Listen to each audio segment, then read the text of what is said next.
Okay, hello, my beautiful people. Welcome to another episode. Today, we're going to be doing part 1 of my twin flame journey, okay? And before I dive into the episode, I just wanted to give sort of a little, I don't know, this is not an addendum because addendum comes at the end. This would be a preface, I don't know.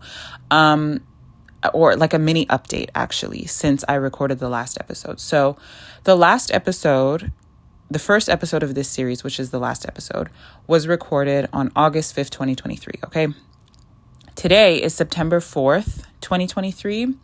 And at the end of that episode, I mentioned briefly that I wasn't in union with my twin and that I was attempting to clear out the last remnants of karma between my twin and I, particularly on his side, to help him embody the highest version of himself, and that I wasn't sure whether or not that was going to materialize in a union between us or something along those lines, okay? I just wanted to let you guys know that, the way that I'm doing this journey, things are shifting very quickly for me. So I am on a union timeline with my twin at this particular time. We are in contact with each other. As of the recording of this episode, I actually will be going to my twin's house tomorrow to support him on some of the healing work that he needs to do to embody the higher version of himself. And all of this has been due to my really, really aggressive energy work that needs to be done in order to really get you to where you need to be on this timeline, okay? And there are honestly so many twists and turns and realizations that I've had on this journey. But I just thought that it was important for me to give you guys this update as I'm sharing my story, okay? Because it's, for whatever reason, it's taken me quite a while to record this. I've recorded some episodes multiple times. So this is going to be part 1 that I'm recording for maybe the second or third time now. And this is the update, before I dive into the part 1 about where I am on my journey right now, okay? So I am attempting to support my twin in healing his karmic patterns, doing the energy clearing that he needs to do, raising him up to a higher frequency, okay? And I will explain more about this whole process. I might actually do another series on the twin flame journey and like step by step what you need to do to move towards your union timeline, because this series that I'm doing is really just kind of explaining the events that have unfolded up until this point. It's not really like a how-to guide. So I may do like another series on that. But anyways, that is the update to date. I'll let you guys know in successive episodes how things are going between my twin and I, of course. But I'm just letting you guys know that we're on the union timeline. Okay, I am in contact with my twin. Things are going much better than previously. We are not in a romantic relationship together yet, okay? And again, I will go into more detail about how things are unfolding between us in successive episodes. Right now, my focus is just on supporting him to do the healing work that he needs to do on himself, which is important, okay? My twin flame journey for me is really focused on my mission, okay? It's not just the love that I have for my twin and that he has for me, and the desires that we have towards each other to have a romantic relationship. There's a lot of healing that needs to take place before we can even be talking about that again, okay? So I've done my healing work. It's time for him to do that for himself as well. So that's kind of the focus in terms of where we are at right now.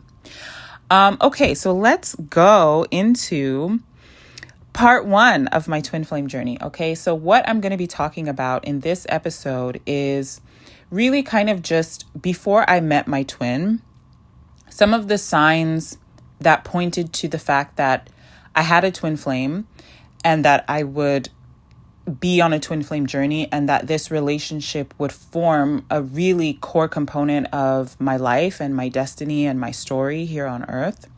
So that's what I want to talk about, okay? So basically, the first thing that I want to share is really about my own inner knowing, okay? And this is something that a lot of twins also have.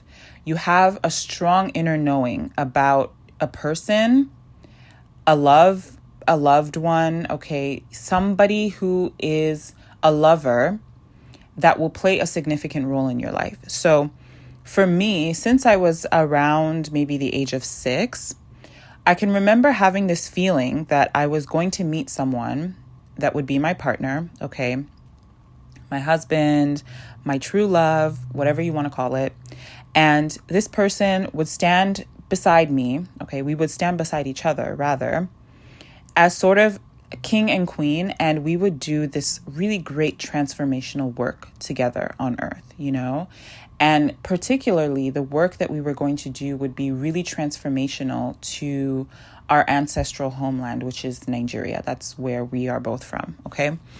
Now, this knowing was impressed on me very strongly since I was a child, since I can remember. And I never knew who the person was because I didn't meet my twin flame until I was 27. And I also didn't know like exactly what they would look like or anything like that. I never really had a type physically when it came to men. So it wasn't as if in my mind I had this picture of who my person would be.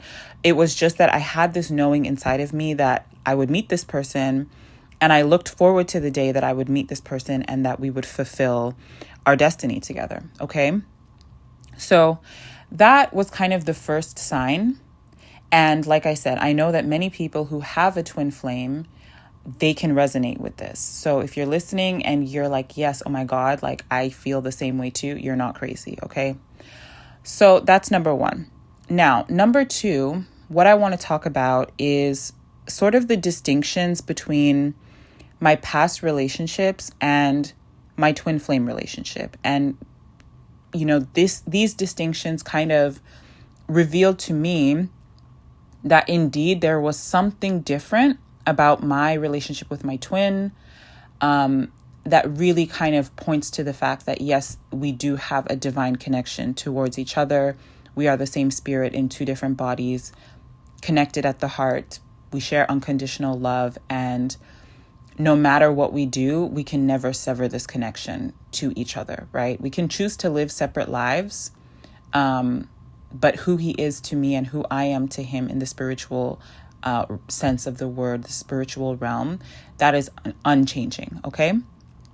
So, romantic relationships before I met my twin. So, basically, all of my romantic relationships, I would say, were variations of similar things, okay?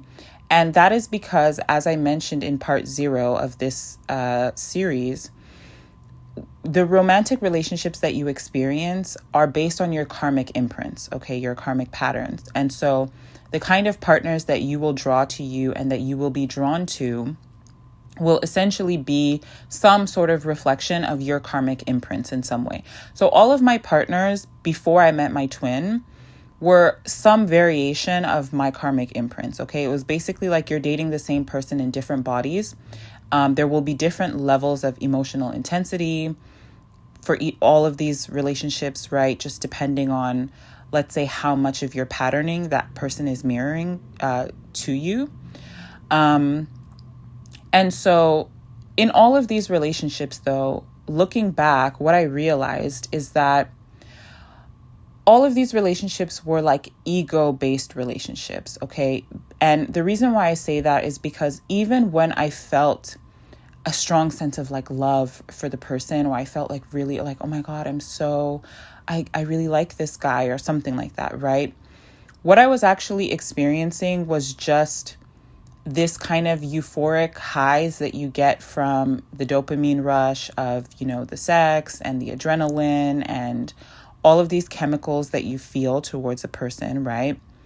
But then once you sort of heal that attachment from these people, you don't feel any connection to them anymore, okay? And so that was really a sign for me that all of my past relationships were sort of just karmic partners, if you will. There wasn't really any deeper connection between me and those people, no matter what the level of emotional intensity was with those relationships, okay?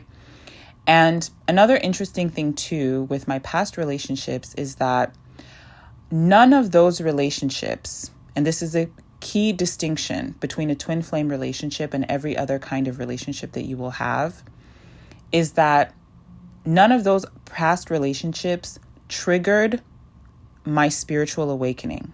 Okay. They never triggered a spiritual awakening. Okay. My third eye wasn't opening. I wasn't having visions and seeing, receiving downloads to my spirit about my mission and my purpose and, who I am and what I'm supposed to be doing and who these men are to me and what their significance is in my life and my journey, right? I never got that with any of these men. Okay. With my twin, though, I absolutely did experience that. And even for my past partners before I met my twin, and even some of the men that I dated after meeting my twin as well, okay? Because there was a period of time during my separation from my twin where we both dated other people.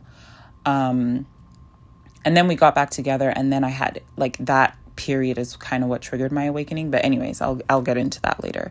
But with all of these partners, like I said, they never really triggered a spiritual awakening for me, no matter what the emotional intensity was.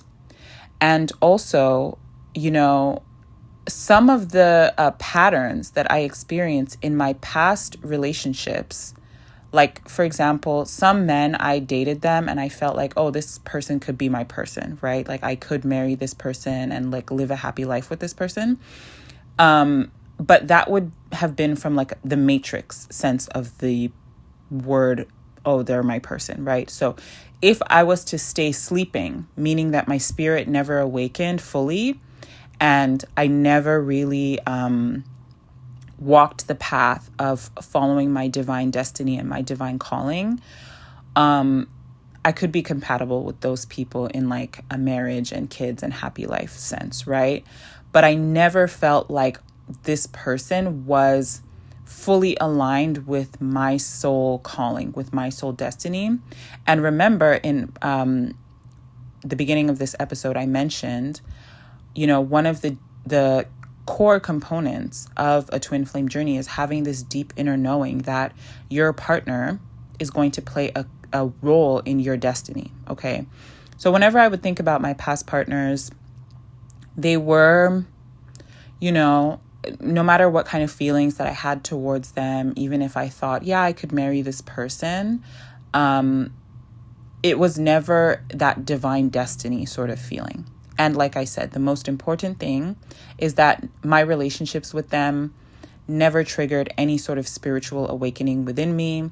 It never triggered a feeling of wanting to be my best self, to become my best self for the connection in order to fill my destiny. I never had that feeling, okay? Any sort of triggering, let's say, of personal growth and development that my past relationships instilled in me was, again, it was all ego-based stuff.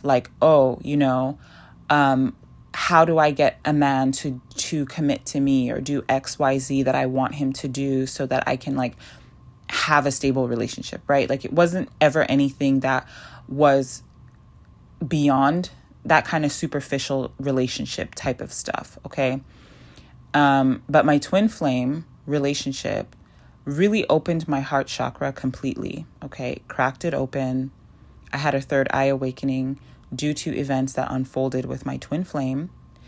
And these circumstances really triggered me on such a deeply profound level to want to embody the highest version of myself in order for us to rekindle our relationship, reunite, and fulfill our soul destiny and our soul calling. And not only did that happen for me with my twin flame relationship, but also it was almost like it all made sense at that point. It was like, oh my God, okay, now I get it.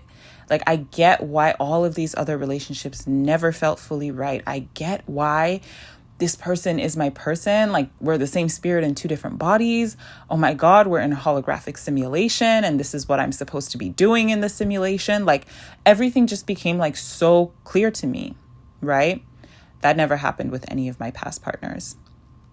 So for me, these were sort of the signs that when I look back, I can see the distinction between all of my regular relationships and my twin flame relationship.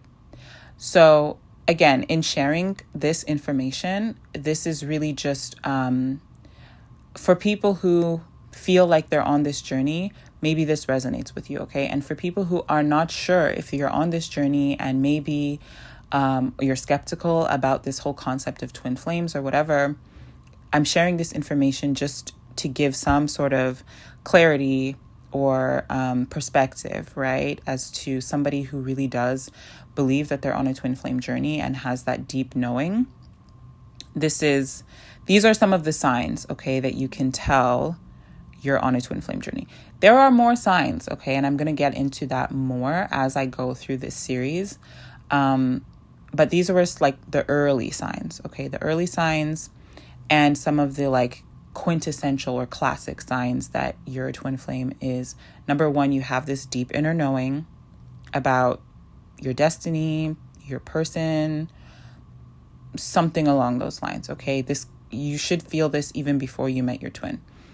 And number two, when you distinguish your twin flame relationship to your other relationships, you can see that no matter how much emotional intensity that you may have had with partners in the past, you can get over those people and forget about them and not feel as though those people really have anything to do with your future, with your destiny. Those relationships are not going to trigger a deeply profound heart chakra awakening, spiritual awakening. You're not going to be having divine revelations from those relationships. No, okay? With your twin flame, though, you absolutely will. So that is all I have for you guys in this episode. Thank you so much for watching, for listening. Stay tuned for the next episode in this series. That's kind of what I'm going to be posting for the next little while until I get them all out. So yes, thank you all so much, and I will see you in the next episode.